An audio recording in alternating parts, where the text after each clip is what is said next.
জিন্নাতুল ফিরদৌসী, বয়স মাত্র 15। আর 5 জন কিশোরীর মতোই স্বাভাবিক ছিল ফিরদৌসী। মাধ্যমিকে ভালো নম্বর পেয়েছিল, সাইকেলে চড়ে স্কুল যেত, কিন্তু এখন সবই অতীত। সাইকেল চালানো দূরের কথা, বিছানা থেকে ওঠা, হাঁটা চলা, এমনকি কথা বলারও ক্ষমতা হারিয়েছে কিশোরী। ঘটনা ঘিরে সামনে এসেছে ভুল চিকিৎসার অভিযোগ, যার জেরে এখন শয্যাশায়ী জিন্নাতুল ফিরদৌসী। 2015 সাল থেকে শিলিগুড়ির মাটিগাড়া ডক্টর চ্যাং সুপার স্পেশালিটি হাসপাতালই তার ঠিকানা। পরিবার জানিয়েছে কিশোরীর হার্টে একটি ফুটো ছিল, সেজন্য শিশু সাথী প্রকল্পে মাটিগাড়ার এই বেসরকারি হাসপাতালে ভর্তি করা হয় তাকে। দিনটা ছিল 2015 27 জুলাই।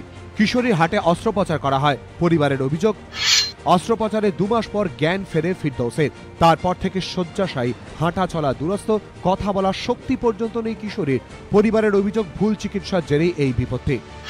ডাক্তার ওটিতে ঢুকালো 1:30টার দিকে, 6টার দিকে আমাকে ডাকলো ডাক্তার জাবেদ সিদ্দিক। ডাইকা বলে কি কথা না, কাটার পরে দেখতেছি ভিতরে অনেক প্রবলেম। এই করতে করতে 1.5 মাস পরে চোখ খুললো স্যার। চোখ খোলার পরে দেখি চোখগুলো একবারে ঘোলা। বিষয়টি নিয়ে হাইকোর্টে মামলা করেছে দার্জিলিং জেলা লিগ্যাল এইড ফোরাম। রাজ্য মানবাধিকার কমিশনকেও বিষয়টি জানানো হয়েছে।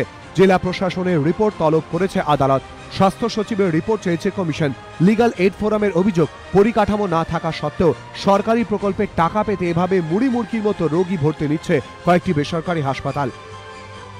এই ধরনের কমপ্লেন জানতে পেরে ভিকটিমরা প্রচুর আমাদের এই জাস্টিস অ্যাক্সেসিবিলিটি প্রোগ্রামের কাছে ইনক্লুড করার জন্য তারা রিকোয়েস্ট করে, এবং সেই মতন মাননীয় কলকাতা হাইকোর্টের কাছে একটা আবেদন জানিয়েছি। যদিও যাবতীয় অভিযোগ উড়িয়ে দিয়েছে হাসপাতাল কর্তৃপক্ষ।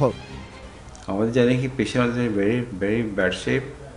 After operation, patient had a lot of problem, but due to our good care, she survived, and she's quite okay now. She's conscious, talking, eating. অভিযোগ, মামলা, সাফাই, দীর্ঘদিন ধরে এই সবই চলছে। কিন্তু কবে বাড়ি ফিরবে কিশোরী?